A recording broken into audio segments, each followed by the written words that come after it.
नमस्कार, मैं हूं श्वेता सिंह। दुनिया भर में जारी जंगों पर हमारे इस खास कार्यक्रम वॉर रूम में आपका स्वागत है, जहां हम छोटी झड़पों से लेकर बड़े युद्ध तक की बारीक जानकारी आप तक लेकर आते हैं। जंग के मैदानों में क्या हो रहा है, कौन किस पर भारी पड़ रहा है, जान माल का कितना नुकसान हो रहा है, किसके पास कितने हथियार हैं, इन सब मुद्दों की एक एक खबर वॉर रूम में। सबसे पहले हेडलाइंस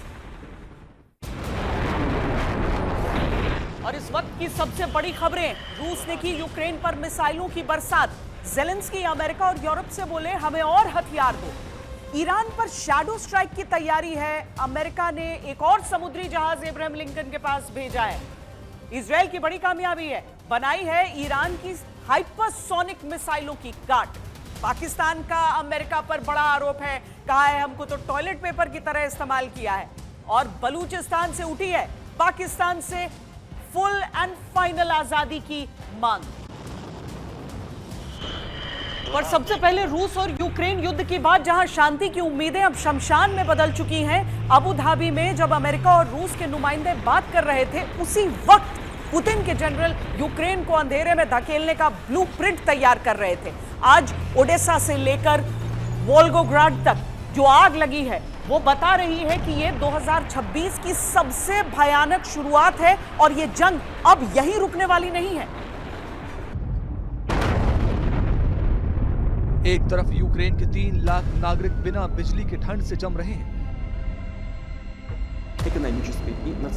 दूसरी तरफ रूस की अर्थव्यवस्था की रीढ़ कहे जाने वाले तेल के कुओं को यूक्रेन ने शोलों में बदल दिया है। ये अब सिर्फ जंग नहीं, ये वजूद की लड़ाई है।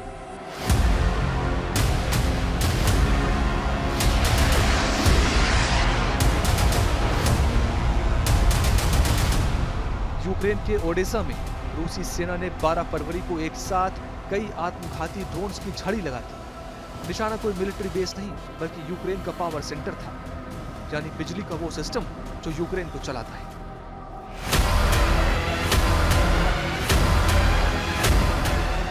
यूक्रेन का डीटेक पावर ग्रिड पल भर में मलबे के ढेर में बदल गया। यूक्रेन का दावा है 3 लाख लोग, बच्चे, बूढ़े, मरीज सब इस वक्त बिना लाइट और पानी के हैं। रूस ने अपने इस स्पेशल ऑपरेशन को सही ठहराते हुए दलील दिया कि ये पावर प्लांट यूक्रेन की सेना की बैकबोन है, इसलिए वो इन्हें निशाना बना रहा है। डीटेक पावर प्लांट पर हमले से यूक्रेन का दोहरा नुकसान हो रहा है। एक तो मरम्मत में भारी पैसा और समय बर्बाद हो रहा है, और दूसरा उसे पोलैंड जैसे पड़ोसियों से महंगी बिजली खरीदनी पड़ रही है। यूक्रेन के राष्ट्रपति ज़ेलेंस्की ने साफ कर दिया है कि रूस ने एनर्जी ट्रूस का ढोंग किया ताकि वो हमले के लिए मिसाइलें जमा कर सके। रूस और यूक्रेन के बीच जो जंग शुरू है, चौथे साल, रूस को लगता है कि अब कहीं ना कहीं इसको ख़त्म करना बहुत ज़रूरी है। लड़ाई बेस्ट ख़त्म करने का तरीका है कि 4 साल के बाद अब यूक्रेन के ऊपर दबाव कैसे डाला जाए, कीव के ऊपर कैसे दबाव डाला जाए। तो इंफ्रास्ट्रक्चर, खासकर जब सर्दी ज़बरदस्त है, -24 डिग्री सेंटीग्रेड टेम्परेचर है, तो उसमें अगर बिजली नहीं है, पानी नहीं है, बहुत कड़ाके की सर्दी है, तो ऑटोमेटिकली घुटने टेक देगा यूक्रेन। और यूक्रेन भी वही कर रहा है। पलटवार यूक्रेन का क्या हो रहा है, वही यूक्रेन का भी पलटवार करने की कोशिश हो रही है कि रूस के भी इंफ्रास्ट्रक्चर को हम नुकसान पहुंचाने की कोशिश करें। तो ये पलटवार यूक्रेन का भी मकसद वही कि रूस को किस तरीके से उसका डिग्रेडेशन किया जाए।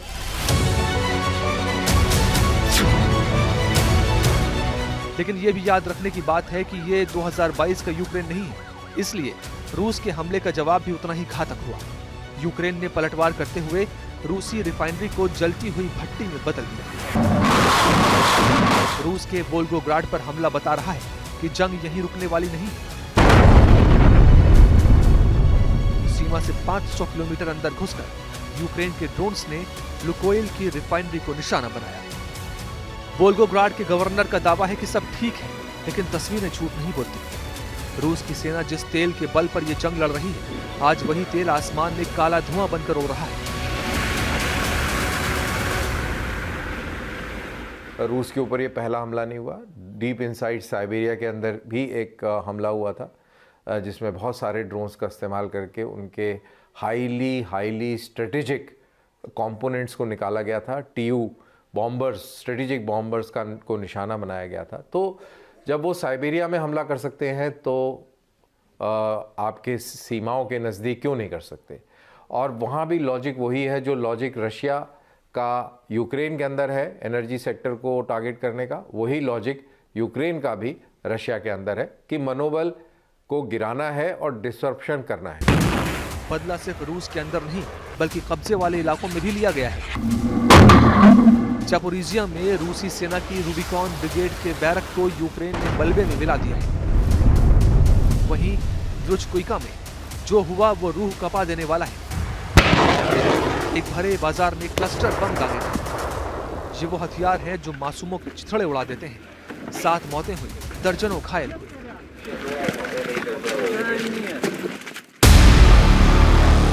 अमेरिका के दावा है कि जून 2026 तक शांति समझौता हो जाएगा। ट्रंप प्रशासन मार्च में ही डील फाइनल करने की जिद पर अड़ा है, लेकिन सवाल यह है कि क्या ज़ेलेंस्की शांति के लिए तैयार हैं? और क्या पुतिन को यूक्रेन पर भरोसा है? एक तरफ बातचीत, दूसरी तरफ हमले। एक तरफ हाई लेवल मिलिट्री हॉटलाइन, दूसरी तरफ रिफाइनरी पर स्ट्राइक और शहरों को खाक करना। ये शांति नहीं, ये महायुद्ध के दूसरे अध्याय की शुरुआत है। ज़ेलेंस्की आधा देश बर्बाद करवाने के बाद भी जिद में है। दूसरी तरफ रूस भी पूरी ताकत से डटा हुआ है। अमेरिका के साथ साथ पूरा यूरोप सिर्फ तमाशा देख रहा है। ओडेसा की कड़कड़ाती ठंड और वोल्गोग्राड की दहकती आग, ये जंग अब किसी समझौते से नहीं बल्कि जोर आजमाइश से खत्म होगी। चलिए आपको बताते हैं कि रूस और यूक्रेन एक दूसरे के ऊर्जा इंफ्रास्ट्रक्चर को निशाने पर क्यों ले रहे हैं और उससे कितना नुकसान हो रहा है। 2025 में यूक्रेन द्वारा रूसी तेल रिफाइनरीज पर किए गए हमलों के कारण रूसी तेल कंपनियों को करीब 12.9 अरब डॉलर से ज्यादा का नुकसान हुआ। ड्रोन हमलों से तेल और गैस सेक्टर को सीधे तौर पर 1.29 अरब डॉलर से अधिक का नुकसान हुआ। 2025 में यूक्रेन ने रूस की ऊर्जा सुविधाओं पर 120 हमले किए। इनमें से 81 हमले तेल रिफाइनरी पर हुए। समुद्र में मौजूद तेल गैस के भंडार पर 27 बार हमला हुआ। पाइपलाइनों पर 8 बार, तेल टैंकरों पर 4 बार हमले किए गए। उधर रूस भी लगातार यूक्रेन के ऊर्जा सेक्टर को निशाना बना रहा है। 2022 से यूक्रेन में चल रही सैन्य कार्रवाई के कारण देश के ऊर्जा ढांचे को लाखों डॉलर का नुकसान हुआ है। एक रिपोर्ट के अनुसार इसे दोबारा ठीक करने के लिए 47 अरब डॉलर से अधिक की जरूरत बताई गई है। चलिए अब आपको बताते हैं कि इस युद्ध में अब तक क्या बड़े और अहम बदलाव हुए हैं। संयुक्त राष्ट्र मानवाधिकार के अनुसार 31 दिसंबर 2025 तक रूस यूक्रेन युद्ध के दौरान कुल 55,600 नागरिक हताहत दर्ज किए गए। इनमें से 40,601 लोग घायल बताए गए। 22 फरवरी 2022 से 11 जनवरी 2024 के बीच दुनिया भर के कई देशों ने रूस पर 16,000 से ज्यादा प्रतिबंध लगाए। WHO के अनुसार फरवरी 2022 से जून 2025 के बीच यूक्रेन में अस्पतालों और अन्य स्वास्थ्य सुविधाओं पर 2,477 हमले दर्ज हुए। रूस ने 2024 में अपने सैन्य खर्च पर करीब 149 अरब अमेरिकी डॉलर खर्च किए, जो पिछले साल की तुलना में 36% ज्यादा था। यूक्रेन का सैन्य खर्च 2023 से 24 के बीच 0.3% कम होकर 64.7 अरब अमेरिकी डॉलर तक गिरा। 31 मई 2025 तक दुनिया भर में यूक्रेन से 56 लाख से ज्यादा शरणार्थी दर्ज किए गए। इनमें से 51 लाख यूरोप में रह रहे थे। यूरोप में जर्मनी और पोलैंड में सबसे ज्यादा यूक्रेनी शरणार्थी थे। रूसी आक्रमण के कारण यूक्रेन के व्यापार और उद्योग को सबसे ज्यादा नुकसान हुआ। इसका अनुमान करीब 214 अरब अमेरिकी डॉलर लगाया गया है। क्या दुनिया तीसरे विश्व युद्ध की दहलीज पर खड़ी है? क्या मिडिल ईस्ट के रेगिस्तान से उठने वाला धुआं पूरी दुनिया को निगलने वाला है? क्योंकि सुपर पावर अमेरिका ने अब बातचीत का चोला उतार दिया है। सामने है डोनाल्ड ट्रंप की वो सीधी धमकी जिसने ईरान को सोचने पर मजबूर कर दिया है कि अब आगे क्या। ट्रंप ने साफ कह दिया है कि या तो हमारी शर्तों पर डील होगी वरना अंजाम भुगतने के लिए तैयार रहो। और ये सिर्फ जुबानी जंग नहीं, समुद्र से लेकर आसमान तक अमेरिकी फौज का आर्मडा ईरान को घेरने के लिए निकल चुका है।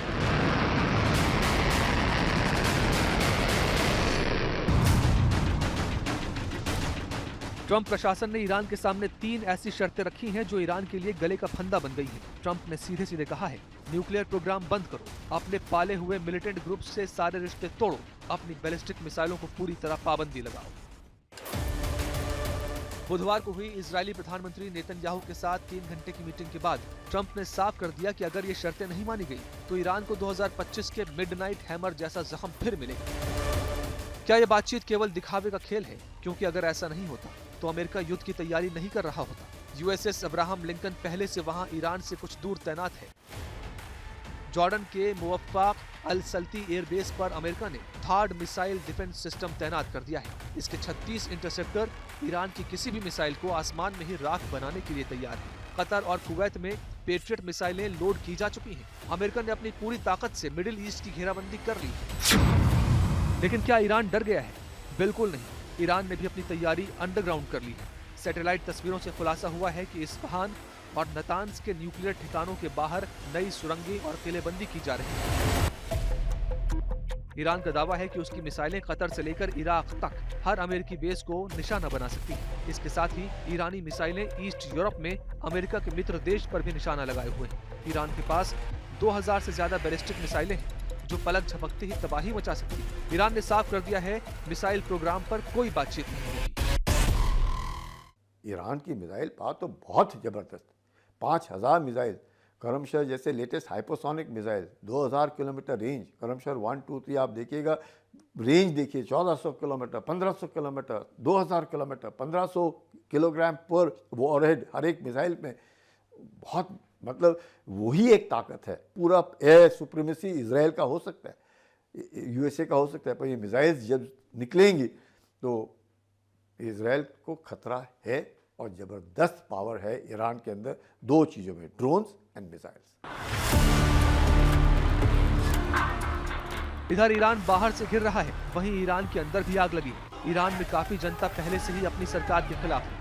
अमेरिका का दावा है कि ईरान में क्रांति को दबाने के लिए ईरानी फौज कत्लेआम कर रही है।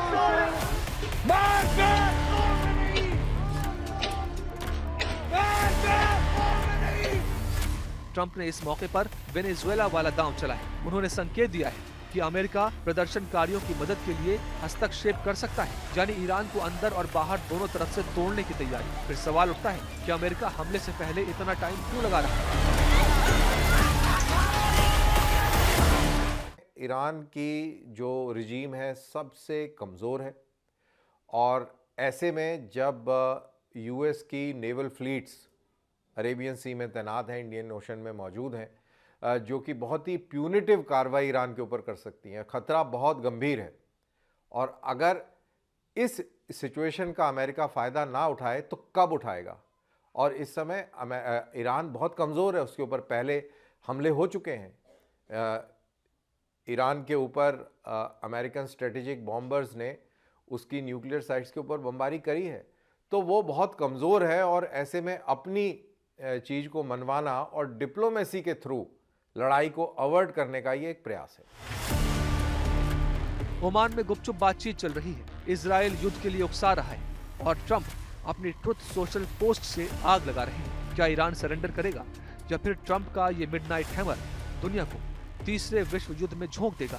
तैयारी दोनों तरफ से पूरी है, बस एक चिंगारी की देर है। ईरान और अमेरिका, 2 देश, 2 विचारधाराएं और दोनों देशों के बीच दशकों पुरानी दुश्मनी। दोनों देशों के बीच तनाव की वजह से मिडिल ईस्ट में हमेशा तकरार की स्थिति बनी रहती है। आखिर यह विवाद क्या है? क्यों बार बार दोनों देशों के बीच हालात इस तरीके से बिगड़ते हैं? आइए इसे 5W यानी what, who, when, where, why के जरिए आसान भाषा में समझते हैं। सबसे पहले व्हाट। यूएस और ईरान के बीच क्या विवाद है?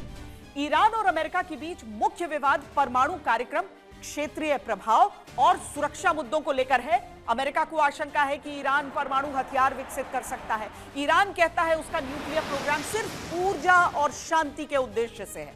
इसके अलावा अमेरिका ईरान पर मध्य पूर्व में हथियारबंद समूहों को समर्थन देने का आरोप लगाता है।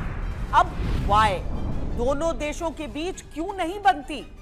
दरअसल ईरान मानता है कि 1953 में प्रधानमंत्री मोहम्मद मोसादेक को सत्ता से हटाने में अमेरिका का हाथ था और यहीं से दोनों के बीच दुश्मनी की शुरुआत हुई। उसके बाद 1979 की इस्लामिक क्रांति के बाद जब तेहरान के अमेरिकी दूतावास पर कब्जा करके 52 अमेरिकियों को 444 दिनों तक बंधक बनाया गया, तब से दोनों देशों के बीच औपचारिक राजनयिक संबंध लगभग खत्म हो गए। फिर 2000 के बाद परमाणु कार्यक्रम को लेकर तनाव और बढ़ गया। अब आपको बताते हैं हु यानी कौन। अमेरिका और ईरान की लड़ाई में कौन ज्यादा ताकतवर है। अमेरिका हर साल करीब 850 से 900 अरब डॉलर अपनी सैन्य बजट पर खर्च करता है। इसके मुकाबले ईरान का रक्षा बजट कितना है? 15 से 25 अरब डॉलर के आसपास। अमेरिका के पास लगभग 13 लाख सक्रिय सैनिक हैं। ईरान के पास कितने हैं? 6 लाख। अमेरिका के पास 13,000 से अधिक सैन्य विमान है। ईरान के पास 400 से 600 विमान। अमेरिका के पास 11 से अधिक एयरक्राफ्ट कैरियर हैं। ईरान के पास एक भी नहीं।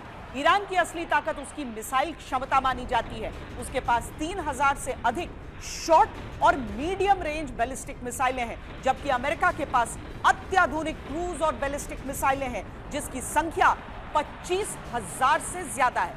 अब वेयर बताते हैं, यानी दुनिया के नक्शे पर ईरान और यूएस एक दूसरे के संदर्भ में कहां हैं। ईरान है पश्चिम एशिया में, जिसे मिडिल ईस्ट भी कहा जाता है। इसके पश्चिम में इराक, उत्तर में तुर्की, कैस्पियन सी, पूर्व में अफगानिस्तान और पाकिस्तान और दक्षिण में फारस की खाड़ी है। वहीं अमेरिका उत्तरी अमेरिका महाद्वीप में स्थित है। इसके पूर्व में अटलांटिक महासागर, पश्चिम में प्रशांत महासागर, उत्तर में कनाडा, दक्षिण में मेक्सिको है। दोनों देशों के बीच सीधी जमीनी सीमा नहीं है। ईरान और अमेरिका के बीच की दूरी लगभग 11,000 से 12,000 किलोमीटर है। आखिरी डब्ल्यू व्हेन यानी कब ईरान और यूएस में कब कब टकराव हुआ।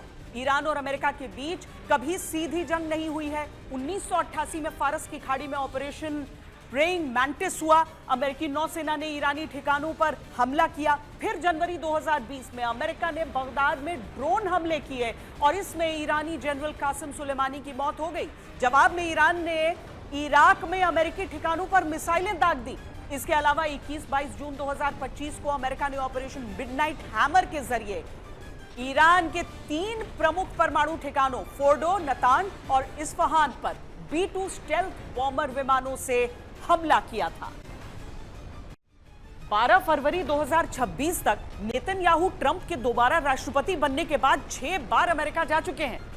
इस बार वो ईरान पर सख्त डील के लिए दबाव बनाने गए थे। नेतन्याहू चाहते हैं कि ईरान सिर्फ परमाणु नहीं, मिसाइल और अपने समर्थित आतंकी गुट के मुद्दों को भी बातचीत में शामिल करे, लेकिन इसके लिए ईरान एकदम तैयार नहीं है। नेतन्याहू से ट्रंप के मिलने के बाद ट्रंप बातचीत जारी रखने के पक्ष में जरूर दिखे, लेकिन साफ चेतावनी दी कि डील नहीं तो कार्रवाई होगी। उधर ईरान ने आरोप लगाया कि इजरायल जानबूझकर बातचीत बिगाड़कर जंग भड़काना चाहता है।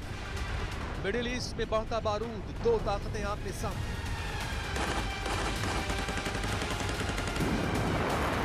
तैयारी रक्षा की या फिर बड़े टकराव की?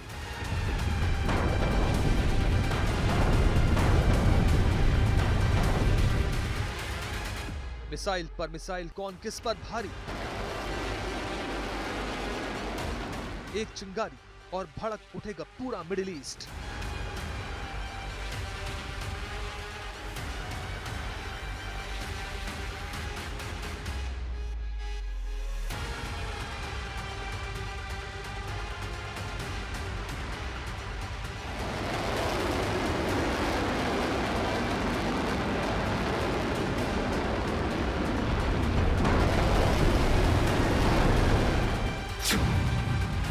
ये तस्वीर बेहद साफ नजर आ रही है, लेकिन बेहद खतरनाक भी दिख रही है। बेंजामिन नेतन्याहू डोनाल्ड ट्रंप से मिलने के लिए वॉशिंगटन पहुंचे थे। दोनों नेता अब तक 6 बार मिल चुके हैं। इस बार उनका एजेंडा सिर्फ मुलाकात का नहीं था, मकसद था ईरान पर एक सख्त और व्यापक डील के लिए दबाव बनाना। ट्रंप और नेतन्याहू की मुलाकात के बाद व्हाइट हाउस से 2 तस्वीरें सामने आई हैं। एक तरफ ट्रंप बातचीत जारी रखने के पक्ष में नजर आते हैं, यानी कूटनीति का दरवाजा पूरी तरह बंद नहीं हुआ है, लेकिन दूसरी तरफ उन्होंने साफ चेतावनी भी दे दी कि डील नहीं तो कार्रवाई होगी। यह बयान संकेत देता है कि सैन्य विकल्प मेज से हटाया नहीं गया है। और ये मुलाकात ऐसे दौर में हो रही थी जब ईरान और इजराइल के बीच तनाव अब बयानबाजी से आगे बढ़कर हथियारों की खुली होड़ में बदलता दिख रहा है। दोनों देशों की रणनीति साफ है कि पीछे हटना नहीं है बल्कि और मजबूत होना है। ईरान लगातार अपनी बैलिस्टिक और लॉन्ग रेंज मिसाइल क्षमता को बढ़ा रहा है। नए परीक्षण, नई रेंज और सटीकता पर जोर दे रहा है। हर दिन वीडियो जारी करके ये संदेश देने की कोशिश कर रहा है कि ईरान युद्ध से भयभीत नहीं, तैयारी में जुटा है।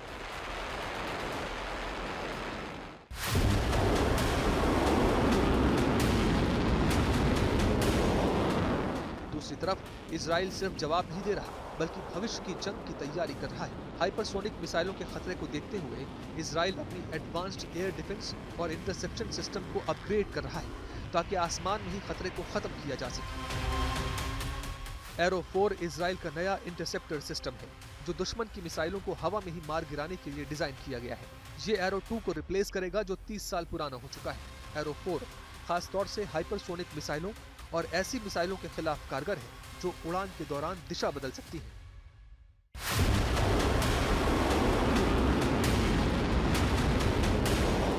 अब ये सिर्फ हथियारों का प्रदर्शन नहीं बल्कि रणनीतिक बढ़त की लड़ाई बन गई है। सवाल यही है, क्या ये तैयारी सिर्फ सुरक्षा के लिए है या आने वाले बड़े टकराव की प्रस्तावना है? तो तस्वीर साफ है, एक तरफ कूटनीति की कोशिशें जारी हैं, दूसरी तरफ हथियारों की रफ्तार और तेज हो रही है। ईरान अपनी मिसाइल ताकत को संदेश की तरह इस्तेमाल कर रहा है। इजराइल और ईरान में डील होगी या नहीं ये आने वाले दिनों में तय होगा, लेकिन इतना तय है कि मिडिल ईस्ट इस वक्त संतुलन की बेहद पतली रेखा पर खड़ा है।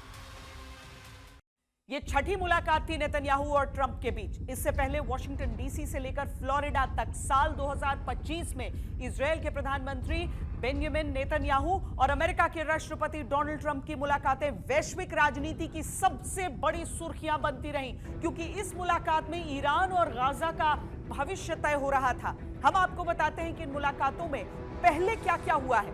फरवरी 2025 ट्रंप के दूसरे कार्यकाल की शुरुआत के बाद नेतन्याहू पहले विदेशी नेता बने जो व्हाइट हाउस पहुंचे।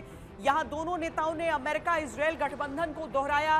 गाजा युद्ध विराम और ईरान के परमाणु मुद्दे पर चर्चा हुई। इसी दौरान ट्रंप ने गाजा को Riviera of the Middle East बनाने का प्रस्ताव रखा था, जिस पर अंतर्राष्ट्रीय विवाद खड़ा हो गया था। अप्रैल 2025 में एक बार फिर इजराइल के राष्ट्रपति नेतन्याहू व्हाइट हाउस पहुंचे। इस बार एजेंडा था अमेरिकी टैरिफ और ईरान। ट्रंप ने साफ किया कि अमेरिका ईरान परमाणु बातचीत को आगे बढ़ाने की कोशिश करेगा, लेकिन नेतन्याहू ने ईरान के खिलाफ सख्त रुख अपनाने की मांग रखी। जुलाई 2025 अमेरिका की ओर से ईरान के परमाणु ठिकानों पर हमलों के बाद नेतन्याहू वॉशिंगटन में ट्रंप से तीसरी बार मुलाकात करते हैं। दोनों नेताओं ने ईरान पर हुए हमले को ऐतिहासिक जीत बताया। इसके अलावा गाजा में संभावित युद्ध विराम पर चर्चा हुई, लेकिन सुरक्षा शर्तों पर इजराइल अड़ा रहा। फिर सितंबर 2025 संयुक्त राष्ट्र महासभा की बैठक के बाद नेतन्याहू फिर वॉशिंगटन पहुंचे। इस बैठक में ट्रंप की 20 सूत्रीय गाजा योजना पर सहमति बनी। हालांकि इजराइल ने सुरक्षा नियंत्रण बनाए रखने की बात एक बार फिर दोहराई। दिसंबर 2025 इस बार दोनों देशों के नेताओं के बीच फ्लोरिडा में मुलाकात हुई और इस बैठक में भी ईरान का मुद्दा ही छाया रहा। इस बैठक के बाद ट्रंप ने चेतावनी दी कि अगर ईरान परमाणु गतिविधियां बढ़ाएगा तो कार्रवाई होगी। यानी 2025 में दोनों नेताओं की हर मुलाकात के केंद्र में ईरान और गाजा ही रहा।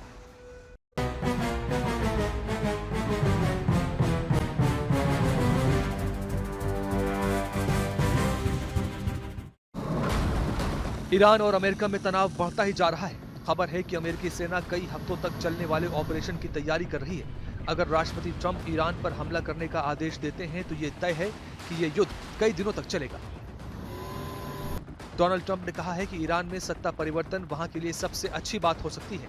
ईरान में लोकतंत्र के लिए पिछले महीने जबरदस्त हिंसा हुई थी, जिसमें अमेरिका ने दावा किया था कि 10,000 से ज्यादा लोग मारे गए थे। हालांकि ईरान की ओर से मौत को लेकर एक भी स्टेटमेंट जारी नहीं हुआ। अमेरिका ने मिडिल ईस्ट में अपनी सैन्य ताकत बढ़ा दी है। USS Gerald R Ford carrier strike group भी भेजा गया है।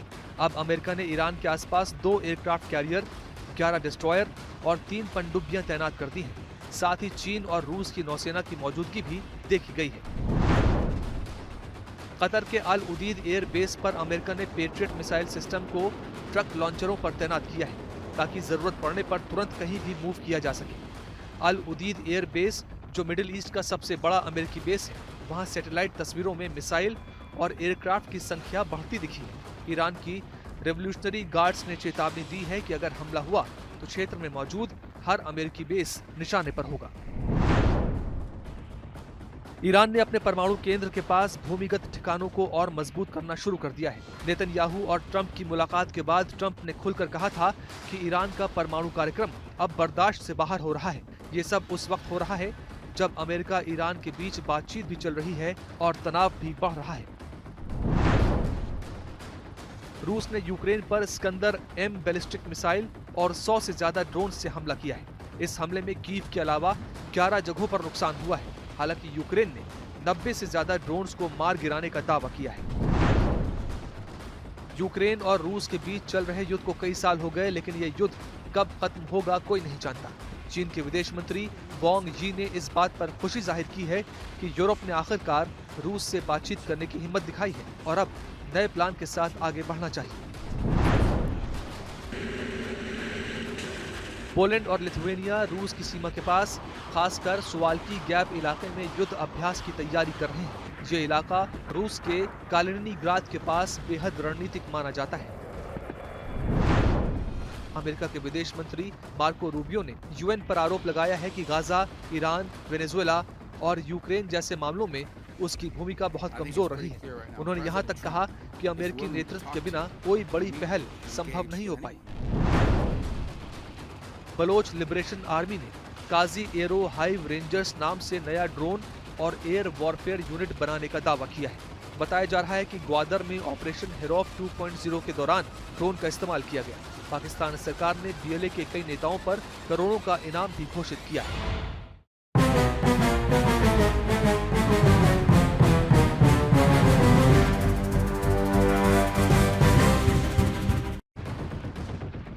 यूक्रेन के खार्किव में रूसी स्पेशल यूनिट्स ने बड़ा एक्शन करने का दावा किया है। पहले ड्रोन ऑपरेटरों ने जंगल में छिपी दुश्मन की 2S1 गोज़दिका तोप और फायर कंट्रोल पॉइंट ढूंढ निकाला और उसके बाद FPV ड्रोन के जरिए सीधा हमला किया गया। हमला इतना सटीक था कि तोप धुआं हो गई। हमले के बाद रूस की ओर से जारी बयान में कहा गया कि दुश्मन को भारी नुकसान हुआ और ऑपरेशन पूरी तरह कामयाब रहा।